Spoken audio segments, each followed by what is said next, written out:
السلام علیکم ورحمۃ اللہ وبرکاتہ۔ مولانا صاحب، کچھ لوگ قرآن پاک کی تلاوت کے دوران اپنے منہ کا تھوک لگاتے ہیں، اور کبھی ضرورتاً، کبھی مجبوری کے تحت، کبھی عادتاً، کبھی بے خیالی میں یا بے دھیانی میں وہ صفحے پلٹتے ہیں۔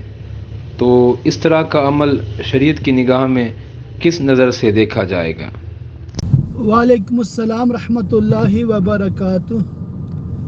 دیکھیے، باوضو شخص ہے، قرآن پاک کی تلاوت کر رہا ہے اور صفحہ الٹنے کے لیے، ورق الٹنے کے لیے وہ اپنی عام طور پہ شہادت کی انگلی زبان پہ لگاتے ہیں، اور اس سے جو نمی آتی ہے ہاتھ پہ، انگلی پہ جو نمی آتی ہے، ویٹنس آتی ہے، اس تری سے وہ ورق الٹتے ہیں، کیونکہ بعض اوقات وہ صفحات مل جاتے ہیں آپس میں۔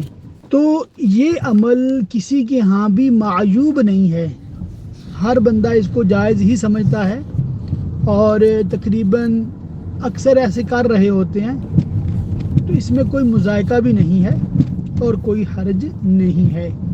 ہاں، اگر اس طرح سے لعاب لگانے کی حاجت نہیں ہے تو بلا وجہ یہ عمل نہ کیا جائے۔ واللہ تعالی اعلم بالصواب۔